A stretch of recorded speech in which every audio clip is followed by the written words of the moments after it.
एक आदमी 80,000 रुपये में एक तो घोड़ा खरीदता है और एक गाड़ी खरीदता है। उसने घोड़े को बेच दिया उसके बाद खरीदने के बाद 10% के लाभ पर और गाड़ी को बेच दिया 5% के हानि पर। तो बताइए, अब उसे पूरे लेन देन पर 1% का लाभ होता है, तो घोड़े की लागत मूल्य क्या थी? ये प्रॉफिट एंड लॉस का बहुत ही ज़्यादा पॉपुलर क्वेश्चन है और ये एसएससी में बहुत बार आ चुका है, लेकिन यूपी पुलिस में भी आया है। काफ़ी ज़्यादा थोड़ा सा लेंदी क्वेश्चन है, टफ नहीं बोल सकते हैं आप। तो मैं जो इसकी ट्रिक बताऊंगा उसको मैं गारंटी के साथ बोल रहा हूँ, कोई भी आपको इस प्रकार से नहीं करवाएगा। चलिए शुरू करते हैं क्लास को। तो मैं देख पा रहा हूँ कि उसकी टोटल जो कॉस्ट थी, मतलब सीपी जो टोटल था दोनों का, वो 80,000 था एंड उसे पूरे पर 1% का प्रॉफिट हुआ। भाई 1% अगर 80,000 का निकाला जाए तो कितना आएगा? 800। तो एसपी कितना हो जाएगा भाई? 800 इसमें बढ़ जाएगा, तो ये हमारा एसपी आ चुका है 80,800। That's it. ये तो दो चीज़ें हो गई जो हमने कर दी। सीपी और एसपी निकाल लिया टोटल का। अब हम सीपी एसपी एक कैसे निकाल सकते हैं? ये 10% का जो प्रॉफिट गिवन है हमारे पास, तो 10% की जो फ्रैक्शन होती है वो 1/10 होती है। ये आपका सीपी रहा, क्योंकि उसे प्रॉफिट हुआ तो एक का उसे प्रॉफिट हुआ, तो एसपी यहाँ से कितना हो गया भाई? एसपी हो गया आपका 11।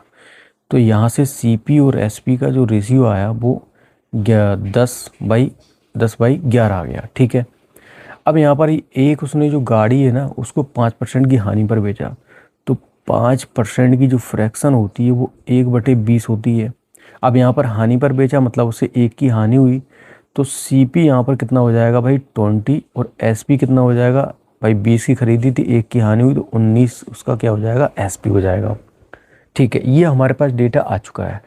अब इससे कैसे निकालेंगे भाई? इसको हम रेशियो में कन्वर्ट, रेशियो वाली मेथड से निकालेंगे। जैसे कि यहाँ पर मैं मान लेता हूँ, एक तो यहाँ पर ये एक्स लगा दो, ये एक्स लगा दो, चूँकि रेशियो अलग है तो यहाँ 20y हो जाएगा और ये 20y हो जाएगा। ठीक है, ये रेशियो में आपके सब कन्वर्ट हो चुके हैं।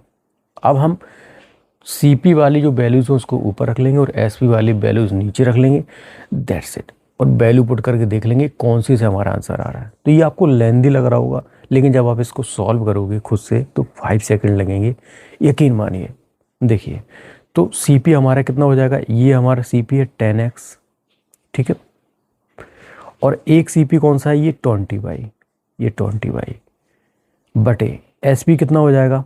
एसपी एक तो हमारी ये 11x है और एक एसपी हमारे क्या है? 19y बराबर टोटल सीपी हमारा कितना था? 80,000।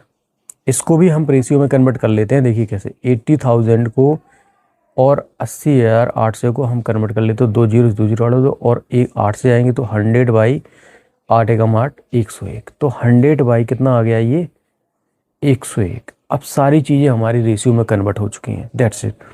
अब हमें ऐसी वैल्यू पुट करनी है भाई, यहाँ पर एक्स और वाई की ऐसी वैल्यू पुट करनी है जो हमारे पास क्या दे दे? हमें 100 दे दे। 10x + 20y बराबर 100 कैसे आ सकता है? तो अगर मैं x की वैल्यू अगर मैं 4 रख दूँ यहाँ पर, तभी तो ये 40 आएगा, तो ये 40 हो गया। और y की वैल्यू यहाँ पर कितनी पुट कर दूँ? y की वैल्यू मुझे यहाँ पर कितनी पुट करनी पड़ेगी? 3। तो 20 दिया 60 हो जाएगा, 100 बराबर 100। दैट्स इट, हमारा आंसर आ चुका है।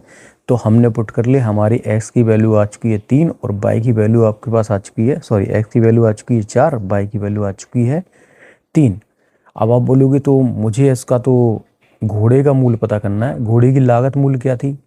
भाई घोड़े की लागत मूल्य आपको निकाल के बता देता हूँ ना अभी। देखो, टोटल के नीचे टोटल सीपी कितना था? ये था 80,000। टोटल के नीचे टोटल और रेशियो में टोटल कितना है? 100। निकालना किसकी वैल्यू है भाई? घोड़े की। घोड़े की कितनी है? 10x। 10x मतलब 40, क्योंकि x की वैल्यू 4 मानी है। तो यहाँ 40 का मल्टीप्लाई करा दो। अब देखो फटाक से अपना आंसर आ जाएगा। 8 चुको 32, 3 जीरो 32,000। चलो आप शर्त लगा लो, कुछ भी कर लो। ठीक है।